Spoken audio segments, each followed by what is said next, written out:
Hey, it's Rebecca Happy here at Ottawa BuzzTV Ottawa Ground. Happy Ground. Welcome. Today it's a really exciting day for me. Anyway, we're going to be speaking with Adrian Cho, who's a local artist and entrepreneur who's going to be telling us about what he's been creating during, I think it's since the COVID, on how musicians can actually collaborate online without all the difficulties of bad sound and lagging. So welcome, Adrian, and thank you so much for joining us today. Thanks for the invitation. Yeah. So tell me, is that really a Christmas tree behind you? It is. I mean, obviously not a real Christmas tree. It's a plastic Christmas tree, but it's still up from Christmas. So you're like a person. It needs to come down. Okay, because I like the lights in the back. So it's rather impressive, like the information you sent to me about like you're like a really well-rounded artist and a technologist. And I think when I look at my background was fine arts, so when I meet people who are like coders or something, the character is like the artist of the day, because they're kind of creating but not very social, not really on the edge of creation. Yeah, well, I do like technology, but I really am more interested in using technology to solve people problems, right? So Yeah, for sure. I had actually left tech. I didn't think I was actually ever going back to tech, and I wanted to be able to focus on some other things. But here's an opportunity now to use technology in a way to solve some problems in the arts world and for people, for audiences, and for musicians and other artists. So I think that's a good use of tech. Yeah, like the artist industry has been devastated by like lack of in-person concerts and theaters and live events. Like some of the, I don't know if you follow, I think Michael Wood here in Ottawa, he was Special Events Ottawa or something like that, but completely devastated. Or Catherine Landry, always about events, and it's what do? You can't.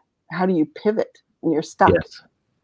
Yes. Well, and I think most people will know that during the pandemic, people have tried to pivot in some ways by doing things such as just playing solo from their place, or if they're lucky enough perhaps to be with someone else. I'm lucky enough, my wife is a jazz vocalist, so we get to play together, and we did live streams together just as a duo.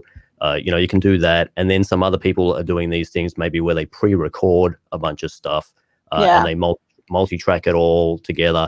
But that's very, very time consuming. And the thing about all of that is that it's not live, right? You're watching a pre-recorded performance, and the musicians are not really, not able to be there with each other and interact with one another, and they're not able to interact with the audience. Yeah. So my thing was always, I really want to create like a live vibe, even though we all have to be at home. I want it to be like as if we are almost there. So it feels to the musicians like they can interact as if they're in the same room, and then we can also interact with the audience, and take questions from the audience and so forth.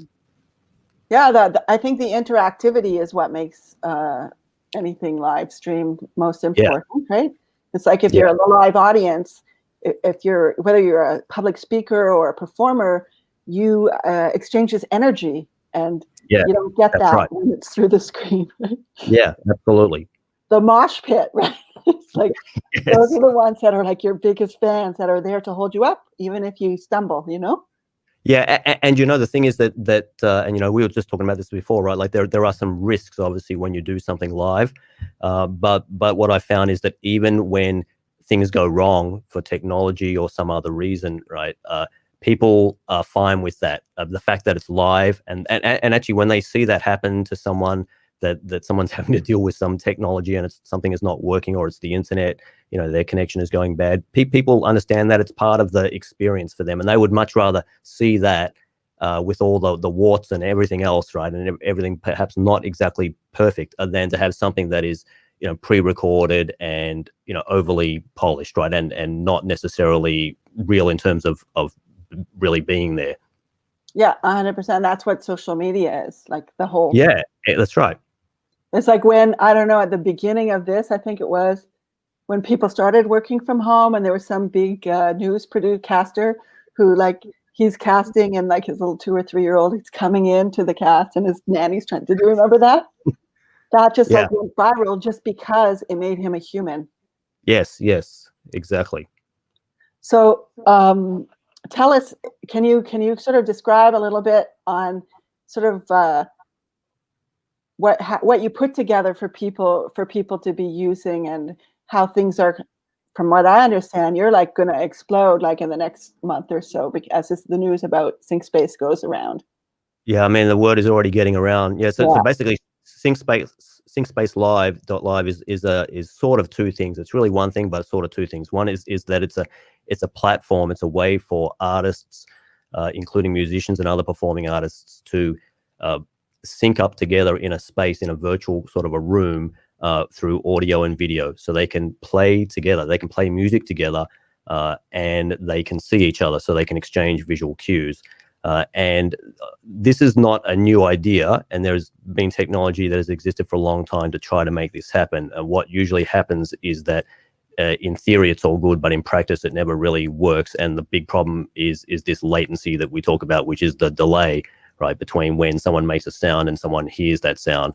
And if you're going to play music together, if you're going to play fast music together, there has to be almost virtually no delay. Now, to be clear, when you're in a real live space with someone, there is a delay anyway, because sound has to travel.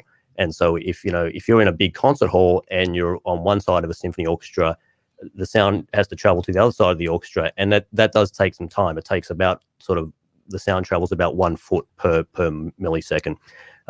But basically, if you have all the conditions right and you're using a platform such as ThinkSpace Live, it basically sounds like you're 6 feet apart in the same room, right? And that's what you want. So you can basically play. The idea is for professional musicians to be able to play anything, like without limit, so that they don't have to compromise in terms of what they play and how they perform. And then, of course, we can just take that and we can live stream it. We can do whatever we want with it, really. But the cool thing is to be able to live stream that live performance to a live audience. And the other thing is that the musicians are all in their separate places performing together, and there is a broadcast engineer who is also in a separate place. And so these concerts we're doing every Friday night, I'm broadcasting those from my place, and the musicians are in other places in Ottawa. But we're also going to eventually start having collaborations where we have some musicians in Ottawa and some in Montreal and so forth. And so then I can broadcast that out. And because I have sort of the individual video feeds for everyone, I can sort of do some interesting camera work with it. Everyone's in their little boxes and doing the kinds of things like you're doing too, with moving people around and so forth. And then, of course, if it's in a live stream, say in YouTube or any other place, the audience can ask questions and they can interact and so forth, right? And so it's really about trying to bring that live dynamic back. And I think the biggest motivation for me was to try to get professional musicians and professional artists to be able to get back their income, because obviously it's been decimated by the pandemic. And what's really cool, what's really interesting is that with this, if you take this platform and use it in a way that we're using it as a sort of a virtual venue, and anyone can take our platform and use it for their own virtual venue, we're actually sort of disrupting the venue industry in a way, because, so for example, our concerts on Friday are only $9 a ticket, which is dirt cheap to what you would pay normally if you went out to a physical venue. However, the musicians are getting paid very well, right? And that's because there's no physical venue that we have to pay for. Yeah, they don't have to bring a team of people and technologists to set up all the sound system. Yeah, so that really reduces the cost for everyone, and it makes it great for the artists. It makes it great for the audience, and with the audience, they get to sort of have like a front row seat. They can see everyone equally as well, right? And we're doing some other cool stuff too. So we have a concert meetup service. You can actually use the video service that we use, that the musicians use to see each other, to meet up with your friends or family before, during, or after the show. So you can actually hang out in a video chat with people. And again, just like as if you went out together to a show, except you're doing it all virtually. Okay, very cool. So for, say there's 4 people, four musicians that want to play together, like, do they all need to have, what kind of technology do they need at home in order to be able to partake in this? Right. So they need a computer. It doesn't even need to be a very powerful computer, but it needs to be something sort of decent. They need an audio interface, which is a box that you plug into your computer, usually through USB, that allows you to get the sound in and out. Now you can use a USB mic, but an audio interface sort of gives you better control and better sound quality. And those boxes are not too expensive. You can get them as low as like $70 Canadian on Amazon. But most musicians will probably spend a little bit more. It might cost you, maybe $150. And then you need if you, depending on what instrument you play, you might need a microphone. In fact, you almost typically need a microphone, because even if you've got a guitar and you can plug the guitar straight in, you still want a mic to be able to talk to the other musicians and to talk to the audience. And then you need a webcam for camera, right? And you can use any camera, but even just using a sort of a cheap 1080p webcam from Amazon, or just a webcam built into your computer will work. Mm-hmm. And the broadcaster, what the person who does like what you're doing when these live performances are going on, what do they need? They can do it with just one computer. Mm-hmm. And they could stream it out, using OBS or something like that. Mm-hmm. The only thing I'd say about that is that, as a lot of people already know, people who have been live streaming during the pandemic, the danger in sort of putting all your eggs in one basket is if that computer crashes, you're gone, you're toast, you lost your whole broadcast, right? It'll be dead. And so when I do it, I admittedly have a much more sophisticated setup. I have 4 computers and I have 2 internet connections just in case, right? So you can do it in a very basic way. It just depends how much sort of redundancy you want in your system in case something bad happens. Right. And so when I was looking up your website, you tell us a little bit about your performance space, because that sounded really interesting. Like your prices looked really great, especially if you have, people who depend on this as their livelihood. That you're accommodating that. But just explain what that is and how that works and how do people get access to that. Sure. Yeah. So we just started this. The first concert was last Friday. We did a sort of a sneak preview for New Year's Eve, and which was a show that we hastily put together like 6 days before New Year's Eve. But the real concert started. The last one was last Friday, and there's another one this Friday. So we've got a whole weekly thing, and it's booked up till the end of March right now, and we're going to be booking more. And if we can go to twice a week, we'd like to do that. And so right now it's all professional jazz musicians in Ottawa. And it's not that we just want to do jazz. It's just like I'm in the jazz world. And also jazz is a good test bed for this, because jazz musicians are interacting all the time, and they're listening and sort of trying to track each other all the time, and changing what they do in response to what the other musicians are doing. And they're looking at each other and sort of exchanging visual cues. So it's a good test bed for the technology. But we want to have all kinds of acts there. And so, you can just go to thingspace.live, and if you go to the concerts link, you'll see everything that's there, and you can just buy a ticket online, and you basically get a link to a stream. It's a YouTube stream. Oh, it's a YouTube streaming. Yeah. Okay. Yeah. But, we could be sending it anywhere. We like YouTube because the audio and video quality is pretty good there. Mm-hmm. Like I spoke to a few musicians during this period of time who were doing Twitch. That's what they were using to sort of do their performances. But I don't think they were bringing people in. They might be the group. They would be in the same space doing their performance. Right. Yeah. And the thing with our platform is you can stream it to anything, whatever you want, right? You can send it to multiple platforms at the same time. The other good thing about YouTube is, it's recorded. So you can, if you get the link to the stream once you buy a ticket, you can watch it live, or if you arrive late, or if you couldn't make it at all, you can just watch the recording, or you can start it late, right? Yeah. And so once they're up on YouTube, are they sort of kept like pay to play kind of thing, or like how? That's right. Well, so we actually are taking them off. We're taking them. We're not taking them offline. But we're sort of hiding them, I guess, after 1 week. And that's just because we could continue selling tickets to past concerts, but we really want people to experience it live. As much as possible. So, since we're doing something every week anyway, we sort of prefer trying to push people more to come to the live performances so that we can all sort of interact and hang out together. Yeah. So for anybody who's here watching, maybe on the tech side, which, like you worked with DNS network solutions, right? How did you figure out what you needed to make this all work? Because I know that you're not the only person who's been looking solutions, but it sounds like yours is like the most exciting one I've found. So there are a lot of components, but one of the biggest problems for sure is the whole network part of this. And there's this thing that, as I mentioned before, latency, that is a thing that in this space for solving this problem is a huge problem. In fact, it's a critical thing. If you can't solve it, you've got nothing. It's not going to work.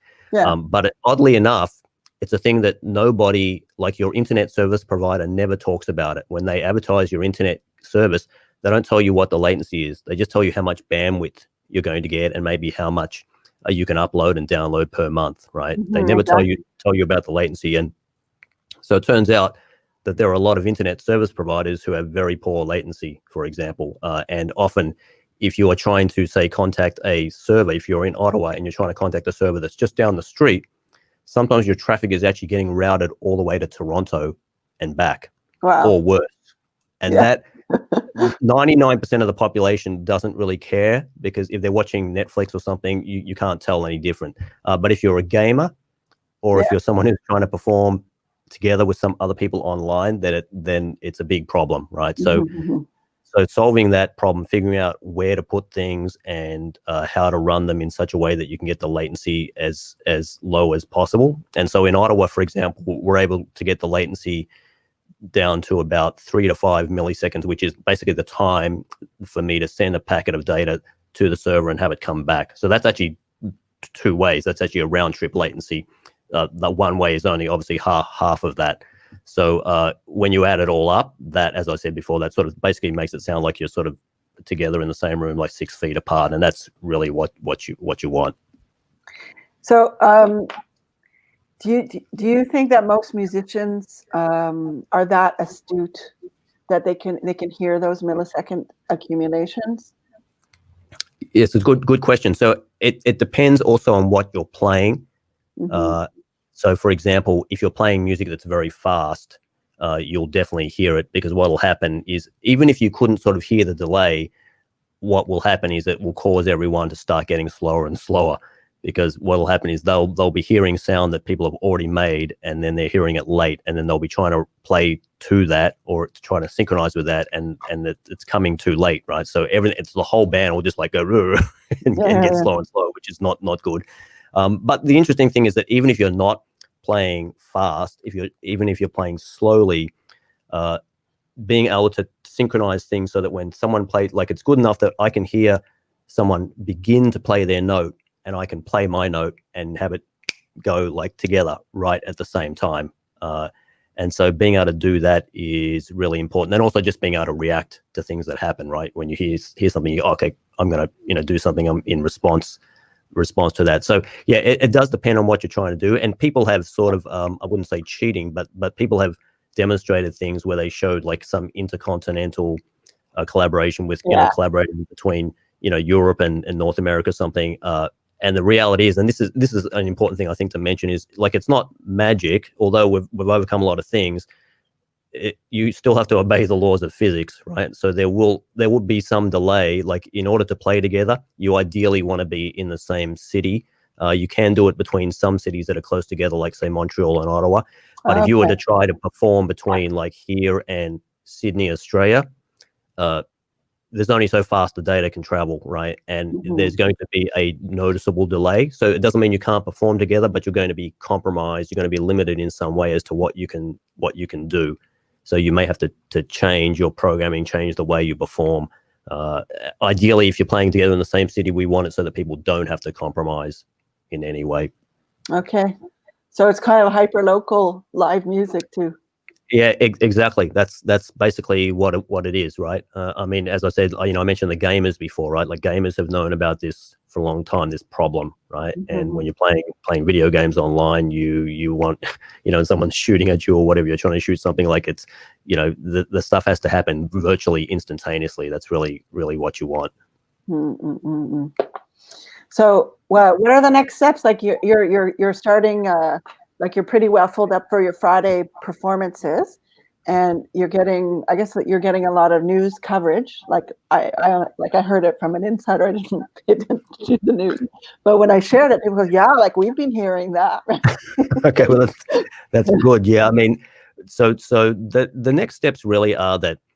So we just started rolling out just this week, like literally 2 days ago. We started fulfilling orders for subscriptions, and we're deliberately gating it. So in other words, we didn't open it up to the website. Like we already have hundreds of people on the mailing list who said they wanted it. So we're going through that list slowly. Started with Ottawa and then Toronto, and we're just slowly opening it up. And that's because the thing is, the most important thing really is quality over quantity, right? Like I want people to have the best possible experience with it. So it's really just important that it works for them. And that's why also, if you go to the website, there's a lot of information about you must test first, you must test your internet connection first, test all this other stuff, make sure you've got, a computer that's going to do the job and all this other stuff, so that when you do finally sign up, it will definitely work. So really, we're just trying to sort of get it rolled out to as many people as we can, make sure that they all have a good experience. We did initially sort of say we were only going to sort of do like Ottawa and Toronto or Canada, and that quickly disappeared. So we're already operating in 15 places now globally, and still many more other places we could get into. And the kind of relationship that I have with DNS, for example, that's the kind of relationships that I also have to establish with other companies in other parts of the world, in other cities, with some big major cities, it's a lot easier to get in there. But some smaller cities like Ottawa, Winnipeg, and so forth, it's a lot harder to figure out how to solve the problem. So that's one thing. And then the other thing is on the concert series, we want to keep growing that and trying to get the word out about those concerts, and especially right now, because there's nothing happening live right outside. We're not allowed to even go out, right? So this is a good opportunity for people to be able to attend something that is as live as it can possibly be across the internet. Right. So when like on your website, it's like to get, how do you choose, like how do you get priority choice, except geographically speaking, if you're in Ottawa, but like to say, like one of the sections that I was reading was like, if you have a quartet and you commit to like coming to our performance every week, right, or once a month or something like that, then we'll even forgo the feed to you, right? Yeah. I mean, we're trying to do something. I wanted to do something very special for professional artists, right? Because it's really a lot of it is about supporting professional artists. So we're actually losing money, to be honest. Like on the professional artist plan, we're actually losing money because it's important for us to make that happen. And so, yeah, one thing is you get the plan at a huge discount, but also if you perform at our virtual venue, we actually charge you zero for the month, right? Yeah. So you don't even pay your monthly fee. And on top of that, the musicians who have been playing at these gigs are actually getting very good money, right? Because as I said, that there's no sort of venue that cost that we have. So we're able to offer the low ticket prices, and we're able to pay musicians really well. And that's great. Yeah, that's excellent. It's great for the artist, just deviate a little bit. I know also for the events, the industry, I mean, hundreds of thousands of people are also employed in that. When the big, the concerts and the festivals were shut down, all of those people are also without employment, even if they spent their whole career as like a sound engineer or a light engineer, or, building up the stadium or the stands, I guess. And so that's still, I don't know what happens to them. Well, so it's an interesting question, because I think like some of us already had to pivot, and some other people will have to pivot, right? And so, for example, there is a role on our platform for other people to be doing broadcasting. So when a band is playing or some artists are performing, there needs to be someone who is handling all the sound and doing all the camera switching and putting the titling up on the screen and all that other kind of stuff, right? And I'm doing that for the shows that we're producing, but other people are going to need to do that, because you can't, as an artist, a lot of artists have found this already during the pandemic when they've been live streaming. It's very difficult to perform music and also control all the technology at the same time, right? At least if you want to make it look good, let alone if some problem happens, right? And so that's another thing that's sort of cool, is as a artist performing through this platform, you have that sort of support of having an engineer there with you, who is sort of behind the scenes and is doing all the sound, doing all the switching. And there's a lot of other cool stuff, because in the studio that I've put together, you can actually, as an artist, you can see the broadcast feed that the audience is seeing, so you can see when you're on air, or whoever is on air. And you can also, the engineer can also speak to you through your headphones, Oh, without the audience hearing it. So if something goes wrong, and like, hey, John, can you turn down your guitar or something, right? You can hear that. And even if they can't hear that for some reason, if they're in the middle of the playing, the engineer can also send like a big text message that appears up on their video screen in big font, which no one else can see, right? So they get some important message, right? So there's a lot of stuff like that, just to try to make it better for the artist, so that they can just concentrate on performing. Yeah, perfect. Sounds amazing. Like, because even in this platform, it's like, if you're talking and if you had like more than one people, it's like, okay, now you got to shop so the other person, you can't kick them under the table, you can't do that because they're in the flow, right? They have this little chat feature, but like, who's paying attention? Nobody. But that Exactly. solution is and I mean, like it's for everyone who's getting in and becoming a broadcaster now, right? I mean, we're all having to do this in some way, even if you're just sort of participating in Zoom meetings, for everyday work. And it is a different way of operating, right? And it's strange too. One of the strangest things, of course, is when you're performing, you don't hear any applause, right? So there's nothing. You don't hear. I mean, the only thing is you get to see people in the chat saying stuff, right? And maybe they do like a clap emoji or something like that. But that's, you have to get used to some different things. Yeah, some of the guys that I know that do streamers, they bring in the sound effects for that. Yeah, that's right. Like, just like, sitcoms, like, yes, yeah, the clap track. Yeah, that's funny. But yeah, that's interesting. Okay, so I think it's been really, really good to know you, or to meet you and talk to you today. And I think we'll just wrap it up there, because it's a half an hour is a pretty long time for people Sure. to listen. And so if people want to go to SyncSpace.live. SyncSpace.live, yep. You find out all the information. And if you're in Ottawa, take advantage of that now, because we have, what is it? First action. Yeah, that's right. And actually, we will give priority to Ottawa. If I see an order coming in for Ottawa, we always okay, we want to help Ottawa, right? Yeah. And now, since he's got like almost all the jazz musicians involved, anybody else who's doing other kinds of music, knock. Yeah. I mean, you can, and the thing is, it's not even just music, right? I mean, for theater, I had some improv comedians who contacted me, right? Like a lot of people who want to be able to have that experience, like they're in the same room, right? To be able to work with one another. It doesn't even have to just be music. And there are a lot of other applications for it too. So one of the applications is you can also use it as a virtual studio. So if you've got some musicians, they can play together through the system and get that real-time interaction, but they can record their audio locally, and then they send it all to an engineer, and they, do some very fine work with that audio, right? But they've been able to do a live performance together, and they don't have to multi-track everything with a click track and all that other kind of stuff. So, there's lots of other interesting applications. So,